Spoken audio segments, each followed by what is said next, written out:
Buenos días, bienvenidos a Servimedia. Hoy tenemos la celebración del Día Mundial de la Hemofilia, hoy 17 de abril, pero es que además en Madrid también se va a celebrar un Congreso Mundial de Hemofilia, organizado por la Federación Mundial de Hemofilia del día 21 al 24 de abril, con lo cual la hemofilia, vamos a hablar de ella, que se lo merece durante estos días. Se va a tratar de concienciar sobre esta enfermedad crónica y hereditaria, para hablar de las 3.000 personas que tienen hemofilia en España, las 1.500 que tienen otros déficits de coagulación. Y bueno, y además hay un hashtag que les repito y les recomiendo, que es el famoso hashtag con reto prenda roja, reto prenda roja. Y de la hemofilia vamos a hablar con especialistas, en primer lugar con el especialista que habitualmente está con nosotros, que es el presidente de FEDEMO, Daniel Aníbal García Diego. Buenos días, Daniel. Muy buenos días, ¿qué tal? Y está muy bien acompañado, porque está acompañado por Víctor Jiménez Yuste. Buenos días, Víctor. Buenos días. Víctor es jefe del Servicio de Hematología en el Hospital Universitario de La Paz, aquí de Madrid. Y Rubén Cuesta Barriuso. Buenos días, Rubén. Buenos días. Que él está en el Instituto de Investigación Sanitaria del Principado de Asturias. Además, los dos son copresidentes, van a coordinar los trabajos de este Congreso Mundial de Hemofilia, que yo creo que va a dar mucho de sí. Pero cuéntanos, Dani. Primero, vamos a hablar del Día Mundial de la Hemofilia. Un año más, esta celebración, ¿qué de particularidad tiene este año? ¿Cuál es vuestro enfoque, además de este reto prenda roja que habéis puesto como hashtag? Nosotros todos los años venimos aquí a conmemorar este Día Mundial, en conmemoración del primer presidente que tuvo la Federación Mundial, y este año con un lema que es muy importante, que es acceso equitativo para todos.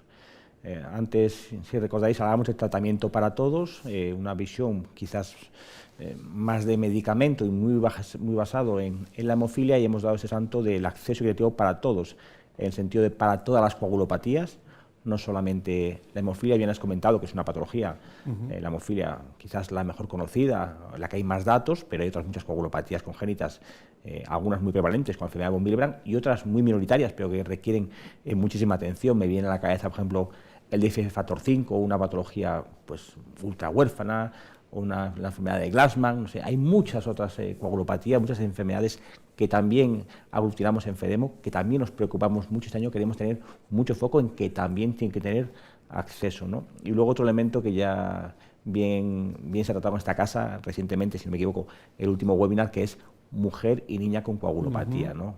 Una gran olvidada, que desde FEDEMO y la World Federation trabajamos mucho para que se hable más de ellas. Esos son quizás los retos del año, y obviamente no podemos olvidar la hemofilia, ¿no? Nuestra casa madre de la que venimos. Yo sabes que tengo hemofilia, y también la reivindicación de ese acceso para todos, ¿no? La hemofilia es una enfermedad que hay una cantidad tremenda de avances terapéuticos.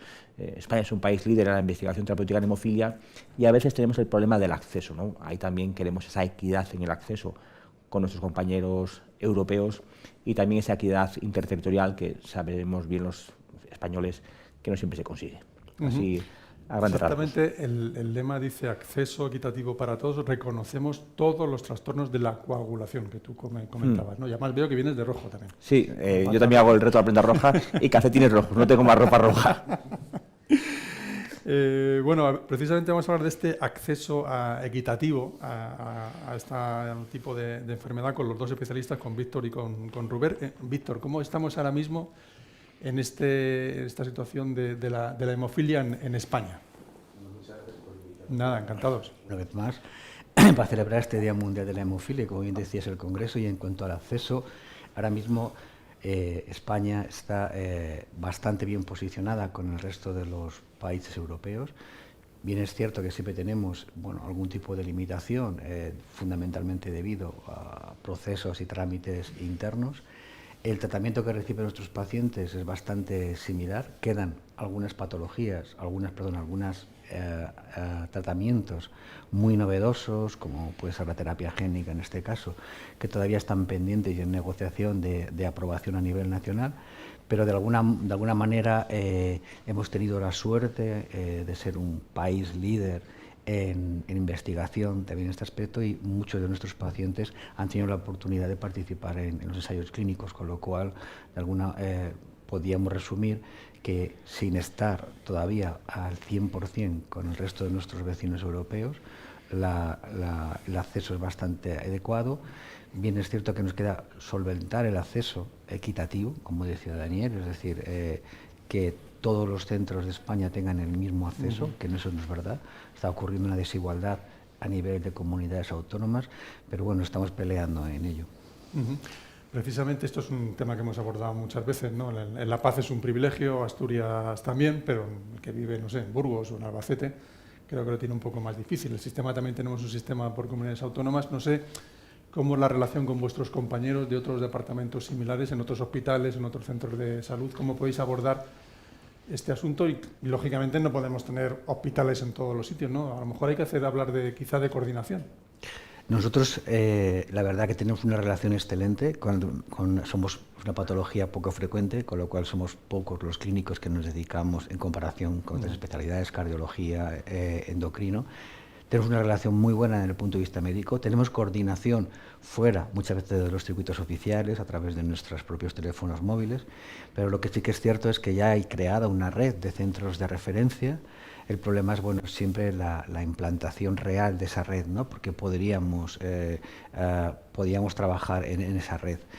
Nosotros hacemos muchos esfuerzos desde nuestro hospital, desde otros hospitales, a la hora de ofrecer y acoger siempre que un paciente de cualquier comunidad autónoma, a través de contactos tanto médicos como luego las instituciones, no tenga una atención, hablo fundamentalmente quirúrgica, por ejemplo, una cirugía compleja. Nosotros que somos expertos en ello, existe una buena coordinación. Otra cosa ya es en el día a día, en el tratamiento específico, el poderlo tener. Ahí ya no podemos influir, podemos valorar, y lo hacemos, a nuestros pacientes de otras comunidades autónomas, emitir un diagnóstico, un informe, y luego ya depende un poco de cada comunidad. Bueno, estamos trabajando de manera positiva en ello, sobre todo porque nosotros tenemos una buena cohesión a nivel interno. ¿Cómo lo veis desde el Principado de Asturias, Rubén? ¿Coincides con tu compañero? Sí, la verdad que la hemofilia en la última década ha habido unos avances a nivel de tratamiento que no podíamos sospechar hace apenas 2 décadas. Y la asignatura pendiente que tenemos a nivel nacional es la equidad, el acceso a los tratamientos en las distintas comunidades autónomas e incluso dentro de cada comunidad autónoma, donde vemos que hay diferencias respecto al acceso a estos nuevos tratamientos. Claro, porque esta zona, por ejemplo, el Principado de Asturias es un mundo rural, básicamente. Sí, a ver, por ejemplo, en el Principado de Asturias está centralizado en un solo hospital, todo el tratamiento de los pacientes con coagulopatías congénitas, lo cual favorece, por una parte, que haya un mayor control de toda esta población y, por otra parte, el aunar a todos los pacientes bajo un mismo criterio médico facilita que estos pacientes puedan acceder a los mejores o a los más novedosos tratamientos en función de la clínica de cada uno de estos pacientes. Uno de los aspectos basado en estas mejoras en los tratamientos que hemos tenido en los últimos años es implementar a nivel nacional también un tratamiento multidisciplinar biopsicosocial para estos pacientes. No solamente para pacientes con hemofilia, sino para todas las personas con trastornos de la coagulación, incluyendo ahí a mujeres con trastornos de la coagulación, que tienen una problemática más allá de la clínica hemorrágica y a los que tenemos que dar respuesta. Estamos ahora mismo ante una generación de niños y de jóvenes donde las secuelas articulares son mínimas y tenemos que dar un paso a nivel nacional. Y ahí hace falta también una equidad en ese abordaje biopsicosocial que requieren estos pacientes. Y a nivel de investigación, ¿cómo estamos ahora mismo en el año 2024? ¿En qué momento nos encontramos? La hemofilia, pese a ser una enfermedad de las consideradas raras o poco frecuentes, la verdad que en el ámbito de la investigación, donde participan centros nacionales dentro de estudios internacionales o estudios propiamente nacionales, creo que es una patología puntera. Y eso es uno de los grandes avances que hemos podido observar en la última década. A nivel multidisciplinar también hay grupos de investigación que están llevando a cabo mucha investigación más allá de esos tratamientos farmacológicos, por lo cual podemos decir que España en el ámbito hematológico, en el ámbito multidisciplinar, es uno de los países donde mayor investigación tenemos en toda Europa. ¿Eso se nota a nivel del paciente, Daniel? Y lo hemos comentado muchas veces, la manera en la que España se accede a los fármacos es mediante el ensayo clínico. El acceso precoz a las nuevas terapias es mediante el ensayo clínico y somos un país puntero en el reclutamiento y en algunas fármacos, y lo sabe el doctor Jiménez y usted, hemos sido el país que más pacientes hemos reclutado, ¿no? Lo que sí, para bajar un poco este suflé de la alegría, creo que hay que poner el foco, igual que en la hemofilia, lo ha hecho bien el doctor Cuesta, hay una cantidad tremenda de fármacos, sigue habiendo patologías, seguimos siendo socios, seguimos siendo conocidos, seguimos siendo amigos que no tienen prácticamente acceso a nada. Hay terapias en las que no hay ningún fármaco específico para la misma y hay terapias, antes lo comentaba, la enfermedad de Glassman, que todavía hay pacientes que no tienen controlada bien su enfermedad. El otro día lo comentábamos y se va a hablar en el Congreso Mundial de esta patología, en la que los pacientes, si no me equivoco, doctor Jiménez y usted, pueden sangrar al año unas 60 veces, entre 40 sangrados año. Y en la hemofilia hablamos de conseguir 0 sangrados año. O sea, todavía, digamos, hay pequeñas brechas, son pocos pacientes, son enfermedades ultrahuérfanas, y igual que la hemofilia, pues creo que nadie podíamos sospechar estar como estamos, en estas patologías siguen estando pues igual como hace 20 años quizás, ¿no? Y eso es quizás una gran brecha. España investigamos en ello, en déficit de factor 5, estamos investigando en ello, pero quizás seguimos teniendo ya como sociedad pues alocar un poco más de esfuerzos en estas patologías realmente huérfanas, y que supongo que clínicamente el tratamiento pues es todavía dramático, ¿no? O los Bernard Soulier, es que tenemos tantas patologías que son socios nuestros que siguen sin nada, que todavía nosotros tenemos que ser conscientes de que hay que esforzarlo, ¿no? Y que igual nosotros estamos muy felices y nadie soñaba estar como estamos, no podemos olvidarnos de los que no están como igual de bien que nosotros. ¿Cómo podemos abordar, Víctor y Rubén y Víctor, este caso tan concreto? Claro, son minoritarios, pero bueno, al fin y al cabo son personas también, ¿no? Como dice Daniel, va un poco más lento, ¿no? Va un poco más lento en el sentido porque son enfermedades ultra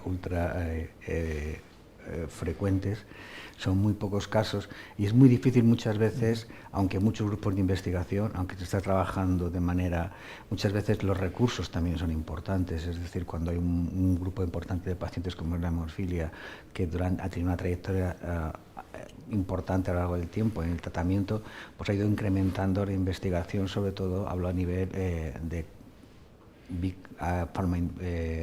la industria farmacéutica. Pero sí que hay grupos de investigación, como bien decía Rubén, que está trabajando en ello, pero es mucho más lento. Muchos esfuerzos hemos dedicado en los últimos años a llegar donde estamos ahora mismo en la hemofilia, porque creíamos que era prioritario, porque era importante, porque conseguíamos ver día a día el avance, y sí que es cierto que en estos otros pacientes vamos un poco más retrasados, pero bueno, no hay parón. Probablemente tengamos que buscar financiación o pública o privada para poder avanzar en la investigación y retomar desde los equipos clínicos y los equipos investigadores este avance hacia este camino. Claro, ya sería una medicina de precisión máxima, ¿no? Buscar a ese paciente concreto y con un tratamiento muy determinado, ¿no, Rubén? Sí, estamos, como bien decían Daniel y el doctor Jiménez y usted, hablamos de una población muy minoritaria. Y como en todas las patologías donde es tan pequeño el tamaño muestral, el gran problema muchas veces son los recursos, tanto públicos como privados, para una población tan pequeña. En los últimos años se ha centrado mucho, los recursos se han focalizado hacia el paciente con hemofilia.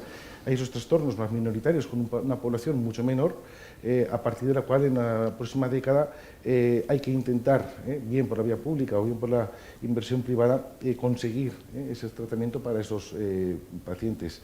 Del mismo modo que en los últimos años se está también girando, ¿no?, la preocupación tanto clínica como investigadora en las mujeres con trastornos de la coagulación, que entre comillas podemos decir que fueron siempre las grandes olvidadas de la hemofilia.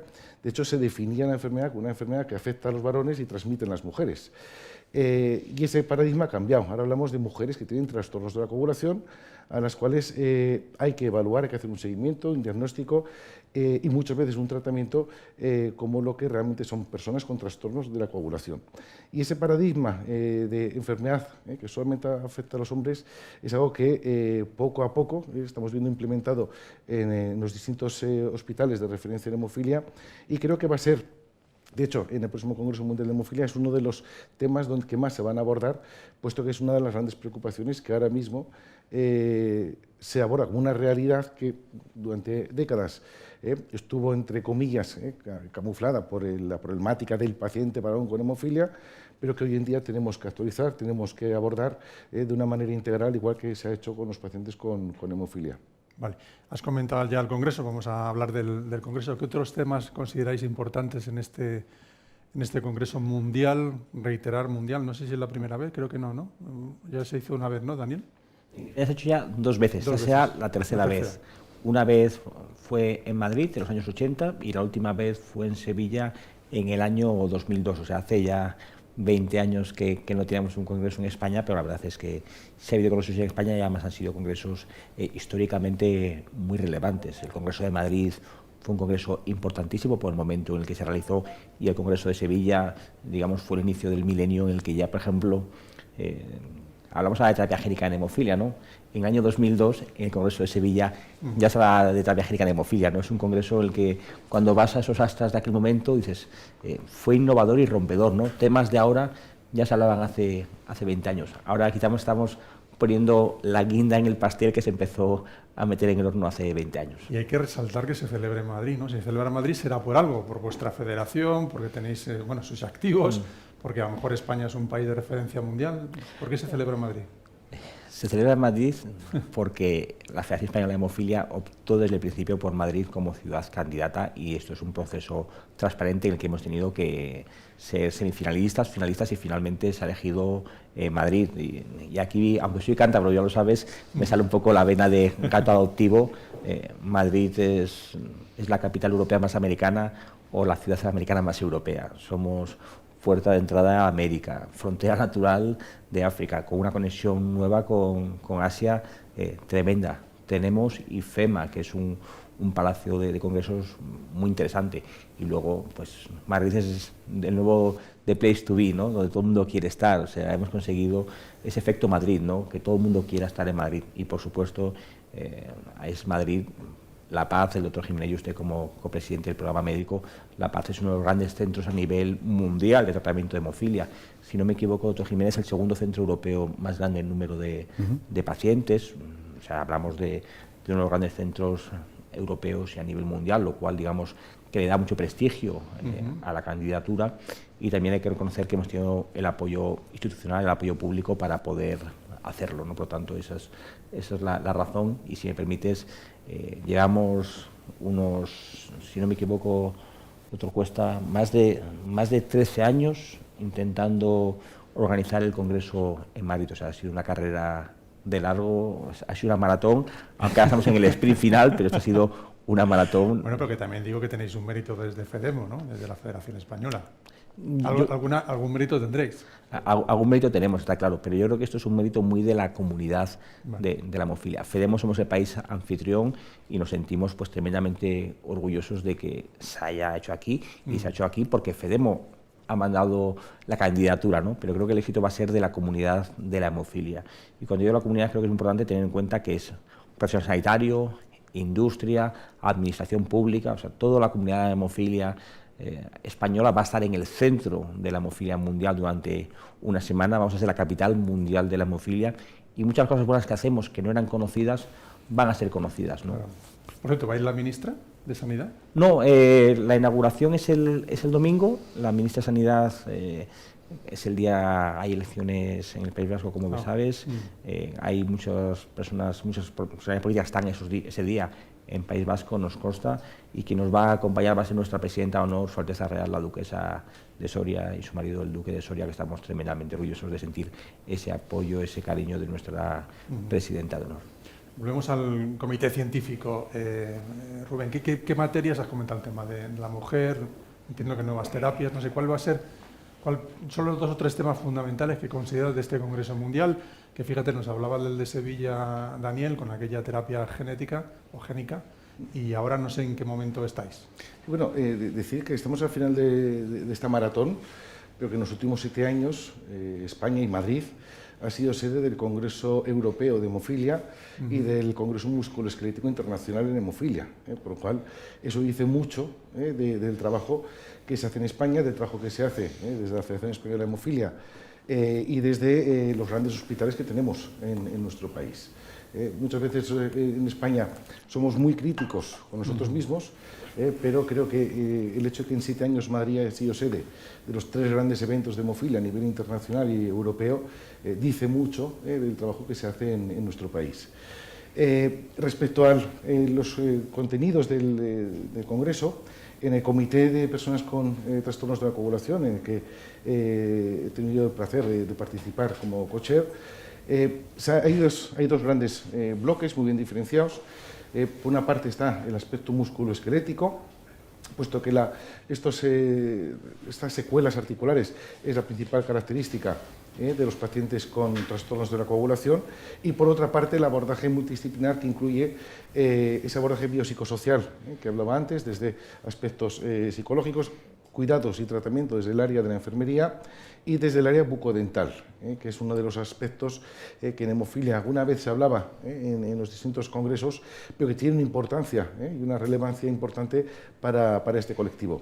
Del mismo modo, se ha hecho mucho hincapié en el que haya talleres prácticos en los cuales todos los participantes tengan acceso a prácticas con profesionales a nivel internacional, desde el manejo de ecografía articular, el manejo de las distintas técnicas de fisioterapia o el manejo de psicosocial de estos pacientes, dando herramientas a los profesionales de la psicología, de la enfermería, de cómo abordar no solamente al paciente, sino al entorno más cercano del paciente, en este caso los padres de niños con hemofilia, puesto que si a estos profesionales les damos las herramientas a nivel internacional, podrán llevar esa experiencia y esos conocimientos que adquieran de forma práctica en el Congreso a sus distintos países.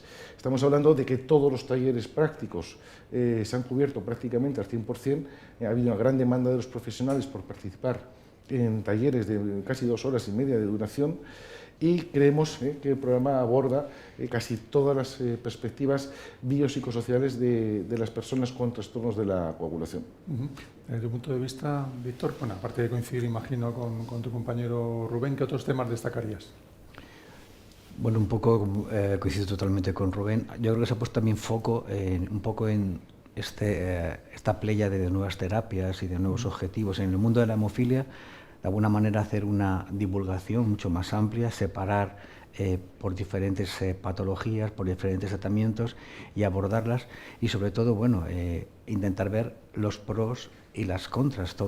Todo tratamiento nuevo tiene su beneficio y también tiene algo que... Entonces se ha puesto mucho foco en la seguridad, ¿no? También, es decir, intentar valorar la seguridad de los nuevos tratamientos. Hemos pasado de tratamientos en los cuales básicamente era poner lo que faltaba, si faltaba factor 8, poner factor 8, si faltaba factor 9, y ahora están buscando tratamientos que en vez de sustituir las proteínas, trabajen de manera paralela o trabajen en otros puntos para conseguir que la coagulación se corrija, pero no poniendo las proteínas.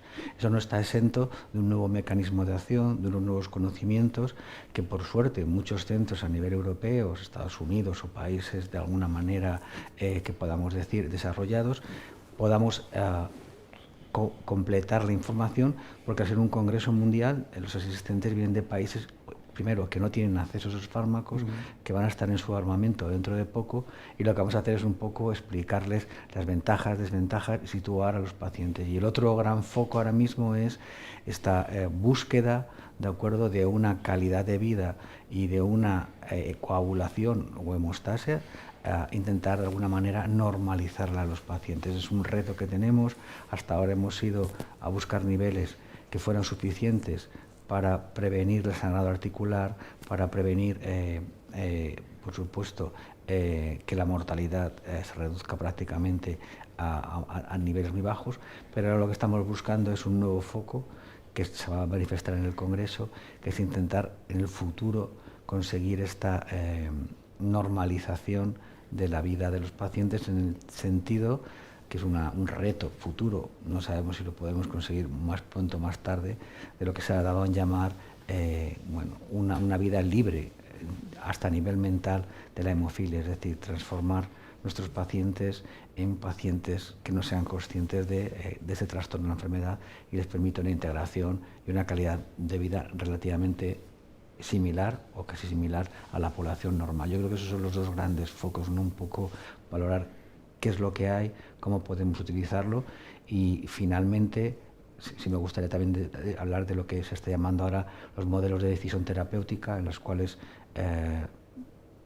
se pone eso que tanto se habla a nuestros pacientes en el foco de las decisiones, ahora yo creo que es el gran momento en el cual, con todos estos nuevos tratamientos, tiene que ser real, porque las decisiones terapéuticas son muy diferentes a las de hace unos años, con lo cual yo creo que los temas van a ser muy interesantes y de alguna manera haber un intercambio de conocimientos de los clínicos con mayor experiencia a centros y colegas que no tienen experiencia o la tendrán en un futuro. Estás comentando que vienen países de todo el mundo, entiendo, ¿no? Digamos, líderes como Estados Unidos, pero también vienen, no sé, países africanos, asiáticos, o sea, vienen de diferentes lugares. Sí, es un congreso mundial y desde... ¿Cuántas personas son aproximadamente? Pues se estima que estará en torno a los 3.000, 3.500 asistentes de todo el mundo, más bien casi los 3.000. Bueno, intentaremos que a última hora siempre hay muchas inscripciones, con lo cual, bueno, intentaremos... los 3.000 están conseguidos, intentaremos superar ese número, y vienen desde Sudamérica, África, Asia, es decir, Oceanía, es decir, es un congreso mundial que atrae no solo a Europa y Estados Unidos, Canadá o Japón como grandes, digamos, motores en el sentido de ciencia y desarrollo, sino también a países que están o en vías de desarrollo o países incluso en los cuales no tienen un acceso al tratamiento, y mucho del tratamiento viene del programa de donación de la Federación Mundial de Hemofilia, a través de un convenio con la industria farmacéutica que les provee tratamiento, y son capaces de llegar a pacientes que, por desgracia, en países muy poco desarrollados, sus gobiernos no pueden conseguir los tratamientos. Y luego a nivel mundial entiendo, Rubén, que vendrán, aparte de vosotros, que sois referencias mundiales, ¿no? También hay que ponerlo esto en valor, vendrán compañeros vuestros de otros países que también sean referentes mundiales en la investigación, en el desarrollo, en el tratamiento de la hemofilia, ¿no? Y de las enfermedades. Sí, el Congreso Mundial de Hemofilia al final es el mayor punto. ¿Hay algún referente? ¿Estáis esperando alguna conversación o alguna discurso de alguien que sea destacado, especial, para poner el foco en él y decir, oye, este hay que seguirlo porque va a decir unas cosas muy interesantes? Sí, dentro del programa hay unas sesiones plenarias que por su importancia y por su relevancia son el foco principal de atención a lo largo del Congreso. Como bien decía el doctor Jiménez Yuste, los estudios de seguridad, de eficacia de los nuevos fármacos prestan la mayoría de la atención de los asistentes a este congreso. Porque estamos hablando de personas profesionales de la salud que desarrollan su labor en hospitales a nivel internacional, donde tienen acceso a sus nuevos tratamientos, y personas que trabajan en países con menos recursos económicos, que el día de mañana van a poder acceder a esos tratamientos. Por lo cual hablamos de un entorno en el cual se van a dar datos de seguridad, datos de eficacia, para a partir de ahí, y como se decía antes, valorar los pros y los contras de cada intervención, que los profesionales de la salud puedan tener una visión mucho más global de esos tratamientos, a partir de los cuales tomar decisiones clínicas. De forma paralela, hay distintos simposios satélites a lo largo del Congreso, en los cuales se van a focalizar respecto a los distintos tratamientos que actualmente están en fases de investigación o ya están en fase clínica, con acceso a los pacientes. Y por otra parte hay reuniones informales o reuniones de trabajo en las cuales se ponen en común distintos estudios o distintas investigaciones que se puedan desarrollar en un futuro. Por ejemplo, países o personas, profesionales de la salud de Iberoamérica, que tienen reuniones, aprovechan estas reuniones en las cuales hay representantes de habla hispana de prácticamente todos los países, que aprovechan para tener reuniones de trabajo a partir de los cuales unificar criterios y poder trabajar de una forma conjunta.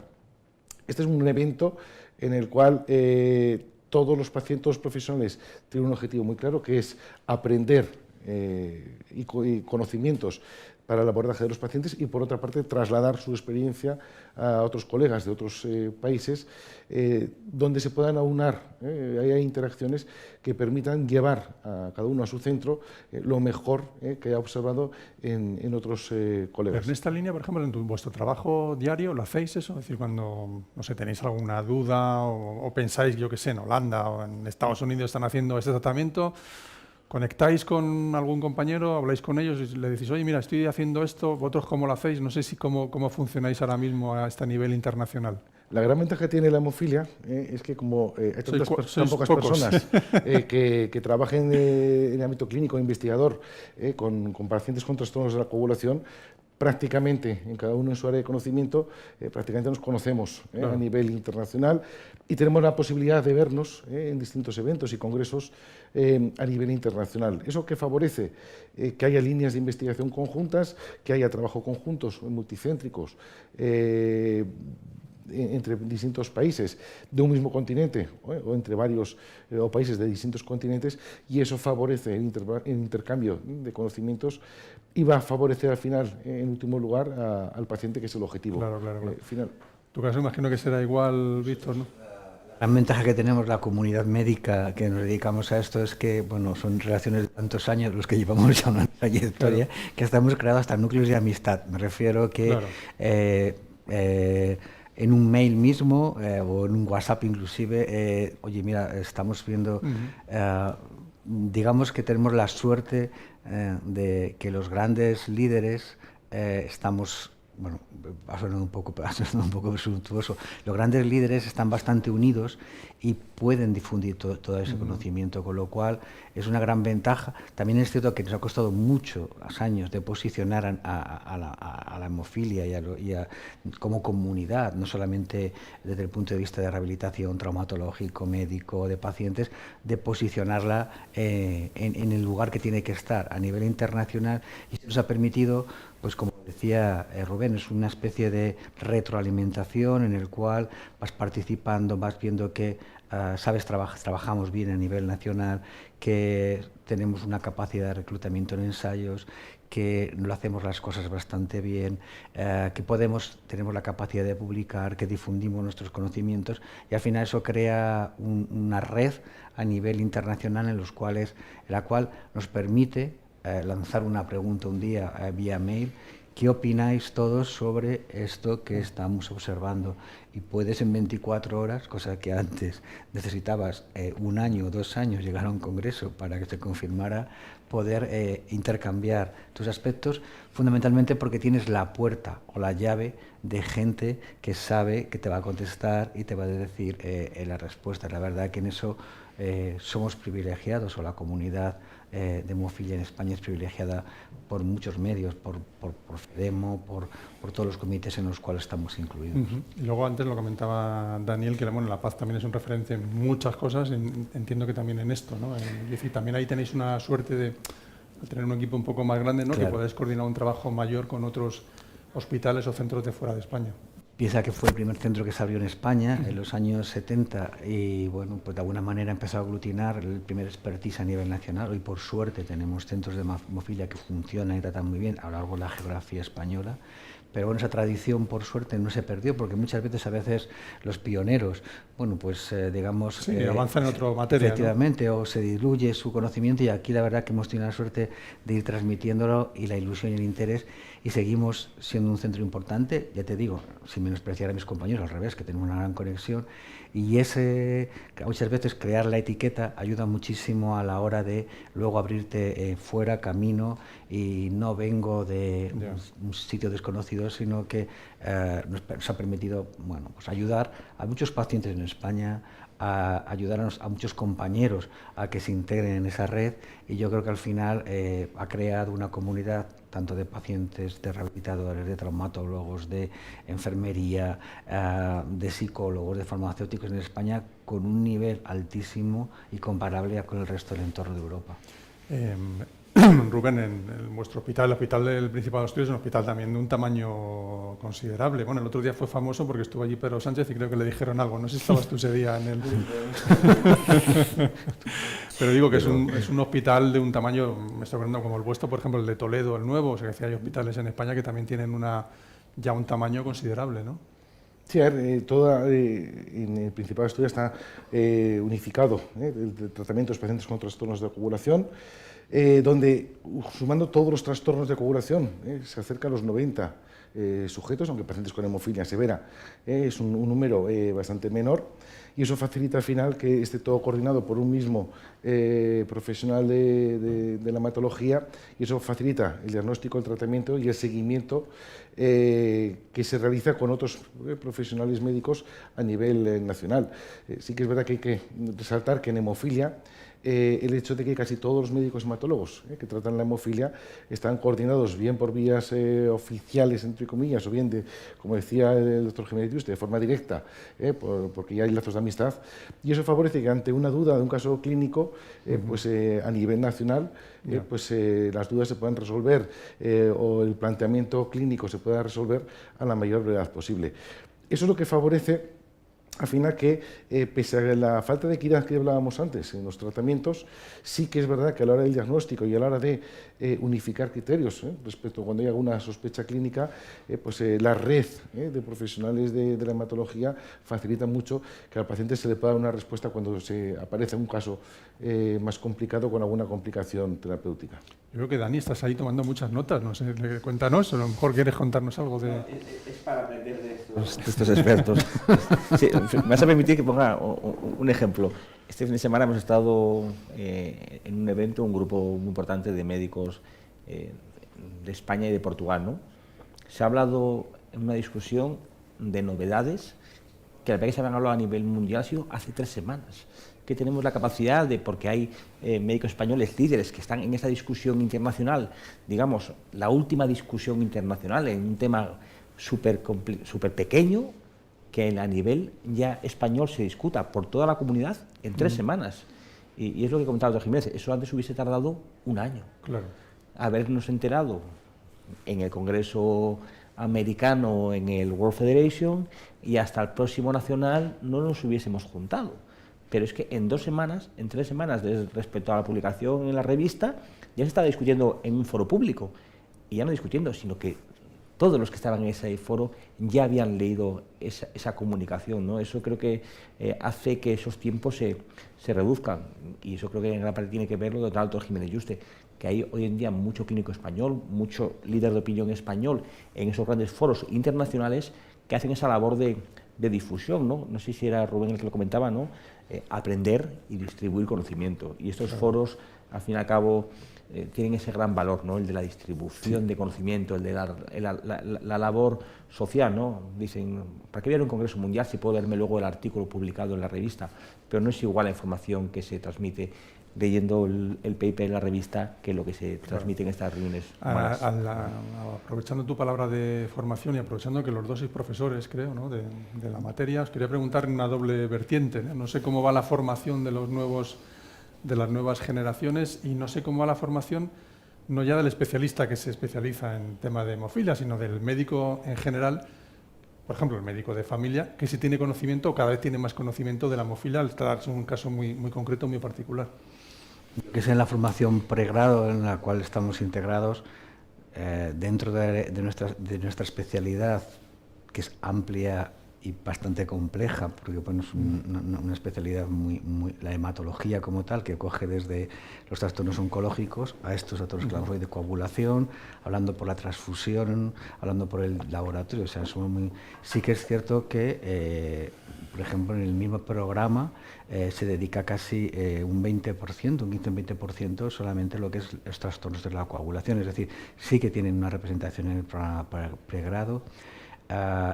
Posteriormente, en lo que es dentro de la formación ya en residentes, nosotros, por ejemplo, aquí en la Comunidad de Madrid, todos los especialistas en hematología en formación rotan por nuestro centro para formarse en trastornos de la coagulación y en hemofilia. Eso dice mucho de los hospitales de Madrid, que dentro de su programa de rotación vengan a aprender una patología en concreto a nuestro centro, y entonces hemos creado pues una red de expertos en formación dentro de la Comunidad de Madrid que siempre, de alguna manera facilita.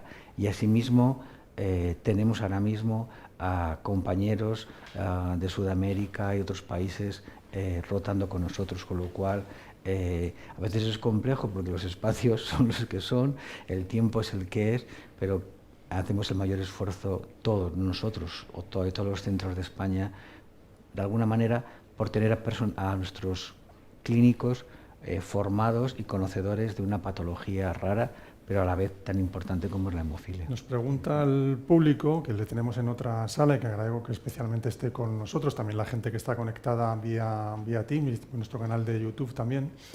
Germán pregunta, ¿cómo se puede impulsar la vida activa de las personas con hemofilia? Te pregunto a ti mismo, Rubén.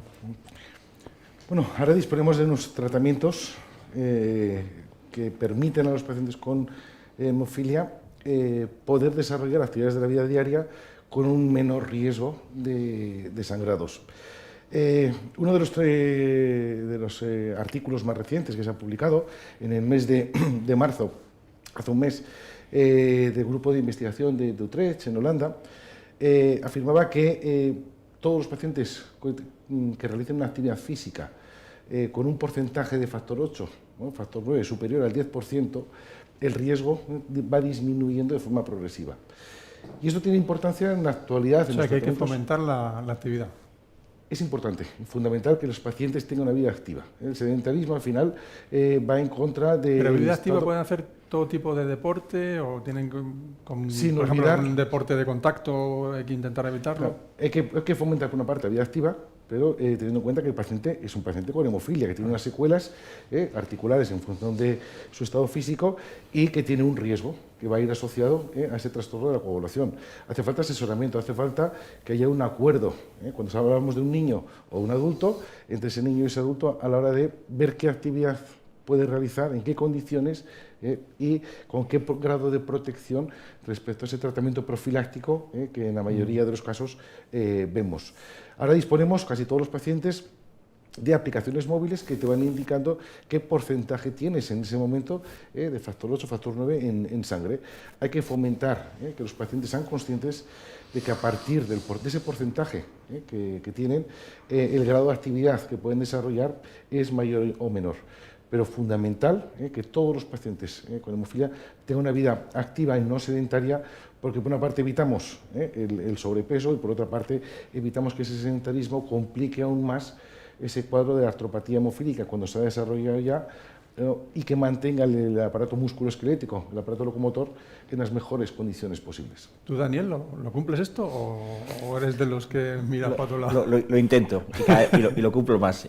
Y además, y lo sabe bien el doctor Jiménez Yuste, que ha sido mi médico durante mucho tiempo, soy un caso en el que no lo hacía porque no podía, y cuanto mejor tratamiento tengo, más hago y más quiero. Claro. O sea, en este caso, y las guías de la Federación Mundial de Hemofilia lo recomiendan, ¿no? Tratar al paciente no para que no sangre, sino para que vea una vida activa, plena, no sedentaria, ¿no? Y aquí creo que es muy importante, y perdona, doctor Rubén Cuesta, que lo diga, las guías de la World Federation dicen que hay que intentar respetar el interés del paciente y sus preferencias, pero ahí dice claramente que hay deportes que no son recomendados. Rugby, por ejemplo. Rugby, fútbol, o sea, hay cosas que no tenemos que olvidar. La hemofilia es una enfermedad muy bien tratada y que bien tratada permite unas vidas muy normales, pero es una enfermedad grave. Y es una enfermedad que sin tratamiento es muy grave, ¿no? Por lo tanto, hay que hacer también esa labor pedagógica de vida activa, vida plena, vida no sedentaria, pero sin olvidar que a día de hoy hay cosas que no se deben hacer y tenemos que hacer esa labor también psicológica de no banalizar la enfermedad. Es una enfermedad bien tratada, pero a veces eso estar bien tratada banaliza la enfermedad, ¿no? Y cuando se banaliza, pues luego vienen problemas que todos sabemos, ¿no? La hemofilia free mind, que comentaba el doctor Jiménez Yuste, tenemos que conseguir que la hemofilia no sea un estigma, que no nos machaque, pero a día de hoy tampoco podemos olvidarnos del todo de ella, porque puede provocar que nuestros niños hagan cosas que no deben hacer y dentro de 5 años ese niño que podría estar con unas articulaciones perfectas por hacer cosas que no debía hacer, no lo esté. Y eso creo que socialmente es una gran pérdida, ¿no? Todo lo que hemos invertido económicamente en profesionales que se pueda perder por hacer lo que no se debe es muy grave. Y a tu pregunta, sí, hago cada vez más e intento todos los días, no, pero casi todos los días hacer algo. No, pero por ejemplo yo recomiendo caminar, ¿no? Caminar es un deporte estupendo, no conlleva ningún riesgo y al final si caminas muchos kilómetros pues te mantiene en forma. También preguntan por las consecuencias de la enfermedad en la vida diaria. Cuéntanos, doctor, ¿qué consecuencias tiene ese paciente? Bueno, dependerá del grado que tenga de la enfermedad, lógicamente, ¿no? Pero ¿qué consecuencias generales tiene? Generalmente las consecuencias podríamos dividirlas en dos partes. Una es sin un tratamiento adecuado y otra es con un tratamiento adecuado. Sin un tratamiento adecuado las consecuencias siguen siendo muy similares a hace 20 años, es decir, sangrado articular y al final daño articular. Por suerte, todos los pacientes en el territorio nacional tienen acceso en mayor o menor medida, pero sí que tienen acceso al menos a un tratamiento adecuado. Y ahí es donde vienen realmente las consecuencias, es decir, hay tratamientos que tienen lo que llamamos mucha carga terapéutica, es decir, las consecuencias son un estricto seguimiento de infusiones muy frecuentes, un gran compromiso, necesitan lo que llamamos una adherencia terapéutica muy alta, pero algo que ha comentado Daniel, es decir, muchas veces nuestros niños están bajo el cuidado de los padres están muy concienciados, el niño va al colegio, hace las actividades que afirmo, igual que Daniel, recomendadas por nosotros, es decir, no evitar los deportes de riesgo, de contacto, etcétera, etcétera, pero pueden, como bien decías, andar, pueden nadar, pueden correr, pueden hacer actividades físicas controladas que no tengan contacto, es decir, que cada vez están más, pero obviamente ese bajo control que tienen los padres en un momento determinado se puede perder, bueno, pues por la adolescencia, cambios de ciudad, de trabajo, universidad. Entonces, esas son las consecuencias actualmente y es lo que estamos trabajando en intentar bajar esa carga de tratamiento, es decir, tratamientos cada vez más potentes, más mejorados, que requieran menos administraciones, tratamientos subcutáneos, que al final lo que hacen es que esas consecuencias que estábamos evitando del sangrado se reflejen también en una carga terapéutica, es decir, que de alguna manera permitan viajar, permitan tener una vida menos dependiente de la enfermedad. Básicamente, sí, eso lo hemos abordado alguna vez, el tema del viaje, ¿no? Que cuando te vas de viaje y de veraneo, ¿no? O yo que sé, en Semana Santa, que tengas que también buscar que hay un centro de urgencias cerca o un centro de referencia cerca por si acaso pasa algo, ¿no? Yo creo, sí, que es un poco, yo creo que es importantísimo, es decir, estamos hablando hablando... también, por ejemplo, viajar al extranjero. Totalmente, pero nuestros pacientes están viajando cada vez más a nivel nacional. Bueno, aquí tenemos a uno que no para de viajar. Bueno, por supuesto, pero bueno, Willy Fogg es un ejemplo diferente en el sentido, Willy Fogg con cariño, obviamente. Así me va mi madre. Así me va mi madre. Te va Willy Fogg, mira, yo no soy tu madre, pero vamos, he acertado en cualquier caso.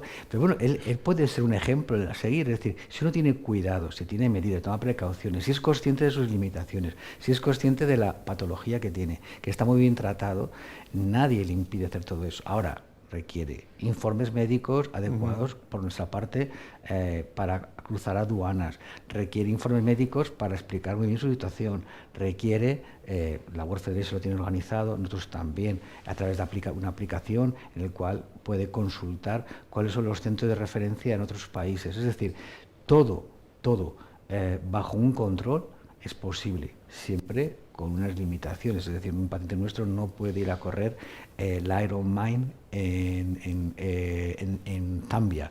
No, primero porque Zambia no lo ha preparado y segundo porque no la puede correr, es decir... O subir a 4.000 metros. ¿no? Pero sí que es cierto que todas las actividades que hacemos, no nos engañemos, el 80% de la población, porque sí. Ni tú ni yo creo que corramos Ironman, ni tampoco nos vamos a 4.000 metros, pueden hacerlas. El problema es cuando llevamos esto al extremo, a los extremos, ¿no? No tienes límites, sí que tenemos límites, todos, tanto tú como yo, como cualquiera de los que están aquí. ¿Tú, Daniel, has tenido algún percance? Porque has viajado mucho, además viajar fuera de España también. ¿Has tenido alguna situación de agobio? O... He tenido grandes problemas, sobre todo con las aduanas, porque hay países que son muy restrictivos con la entrada de los medicamentos. Eso ha sido, digamos, el gran problema. ¿Eso tienes que llevar un permiso especial? Yo tengo un informe firmado por el médico responsable, el doctor Álvarez, del Hospital de La Paz, en la que en inglés y en castellano dice qué productos llevo y también dice el producto y todo, digamos, el material que requiere el tratamiento, agujas, palomitas, alcohol, suero, y lo llevo en un kit preparado, pero la verdad es que muchas aduanas en países, digamos, menos desarrollados, pues les sorprende ver eso. Y otro elemento que nosotros siempre decimos a los pacientes es que tienen que viajar con un muy buen seguro de viaje, porque la hemofilia es una enfermedad cara y si te encuentras en un país, aunque sea un país muy desarrollado, sin un buen seguro de viaje, puede ser un problema. Y si me permites, a lo que ha vuelto el doctor Jiménez Yuste, creo que has dicho la realidad. Las personas con hemofilia podemos hacer el 80% de lo que hace la población general.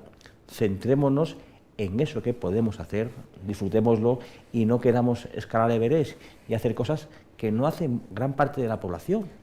Por un elemento es que hay gente que no se puede permitir viajar al Everest porque es muy caro, ¿no? Pues tú no puedes permitirte subir al Everest porque tienes hemofilia. Cada uno tiene sus límites, ¿no? Y a veces intentamos más romper los límites, el hacer ese Everest, que disfrutar de una vida muy plena, una vida normal, una vida como la gran 80%, no, el 99% de la gente hace eso. Centrémonos en todo lo que vamos a hacer y que antes no podíamos hacer.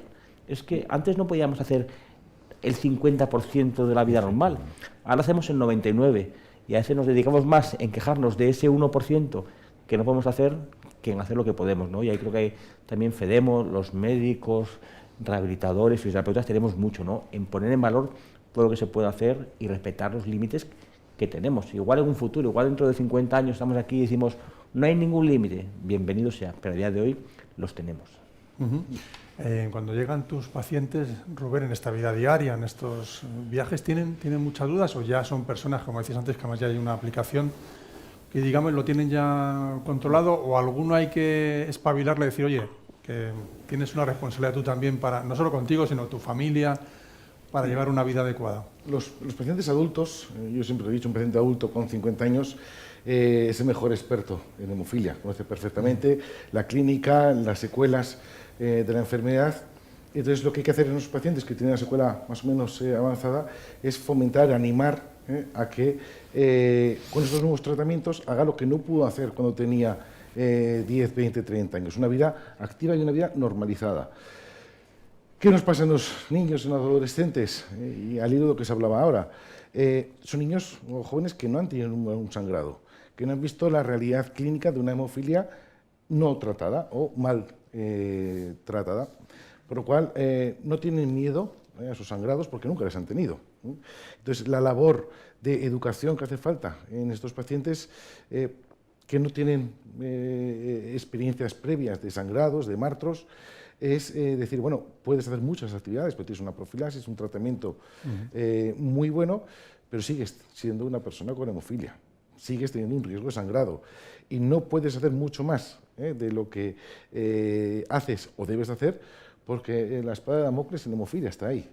Basta que realices una actividad de contacto, un deporte de contacto, y voy a nombrar el fútbol porque creo que estamos en un país donde el fútbol es un deporte social, y que nos encontramos niños que practican fútbol como si no tuvieran hemofilia, que no tienen en la actualidad manifestaciones clínicas, pero que igual nos encontramos dentro de una década que esos niños de ahora son adolescentes que presentan un daño articular. ¿Qué habremos conseguido con eso? Realmente que todos esos recursos económicos, humanos, que se han invertido en esos pacientes, al final pues no hayan servido, porque el paciente al final va a desarrollar un daño articular, que era nuestro principal objetivo. Creo que es un desafío educar a estos niños, a estos jóvenes y a los padres, de que pese al buen tratamiento que tienen, la hemofilia está ahí. Y tenemos unos recursos terapéuticos que nos permiten que esos niños hagan una vida normal, pero la hemofilia sigue estando presente. En el Congreso Mundial de Madrid, en el año 89, se hablaba de que los pacientes, ojalá llegara el día que pudieran ir al colegio todos los días, porque el absentismo escolar era increíble. En el año 2002 se hablaba de que ojalá llegue el día que los pacientes con hemofilia puedan ir a la universidad. Y estamos en el 2024, donde la mayoría de voluntarios que van a venir, que son pacientes con trastornos de coagulación, son licenciados, son graduados. Hemos avanzado muchísimo en 35 años. La realidad de la hemofilia no tiene nada que ver con la de hace 35 años. ¿Qué hay que intentar?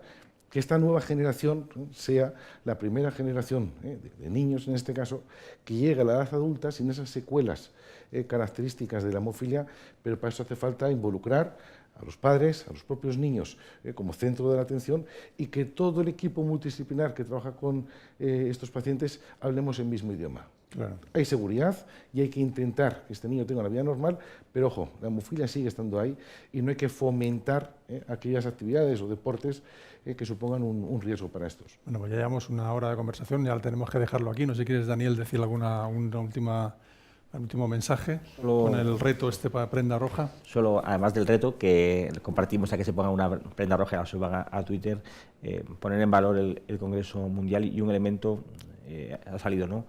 Si no me equivoco, hay ponentes de casi 80 países. 111 países que van a venir el viernes ya al precongreso para formarse en hemofilia y participantes de más de 150 países. Madrid va a ser la capital mundial de la hemofilia durante una semana. Creo que es un elemento de un tremendo orgullo. Y ya para acabar, y siempre lo digo que cuando estoy con vosotros, es la realidad de la hemofilia no solamente la realidad de España, es la realidad de muchos países que doctor Jiménez y usted dependen de que se les done producto.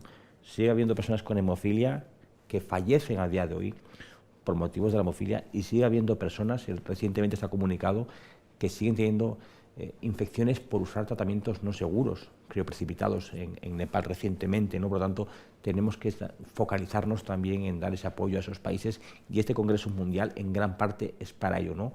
Para recibir conocimiento, pero sobre todo para compartirlo, para difundirlo y para que esta brecha, que es muy amplia, se vaya reduciendo, ¿no? Y además creo que España somos un país especialmente sensible, somos la frontera geográfica de Europa con África, ¿no? Tenemos ahí que hacer un gran apoyo en estos países y la Federación Mundial de Hemofilia lo consigue. La Federación Mundial de Hemofilia, si fuese un país, serían los países que más producto consumen hemofilia, porque tiene un proyecto de ayuda humanitaria que hace que, si no me equivoco, 3.000 y pico pacientes estén en profilaxis. Es decir, este programa tiene más pacientes en profilaxis que pacientes con hemofilia hay en toda España. Por lo tanto, creo que es un gran éxito y también, ya para acabar, hay que agradecer a la industria farmacéutica que colabora con este proyecto de la Federación Mundial, donando producto, porque a veces se demoniza la industria farmacéutica, pero es la que está donando producto a coste cero para salvar vidas y para cambiar vidas. Pues muchísimas gracias a los tres, muchísimas gracias a ustedes también por seguirnos, a las personas que están en la otra sala, que les diremos que vengan para acá para saludar a los doctores en este día de la hemofilia. Pónganse esta prenda, reto prenda roja, o si no, almohadilla reto prenda roja, pónganlo en el hashtag en sus redes sociales y hablaremos de hemofilia otros días, pues estamos encantados. Además, es un lujo hablar con los doctores que nos visitan habitualmente y nada, como digo, citarles en un próximo encuentro aquí en Ser y Media. Muchas gracias.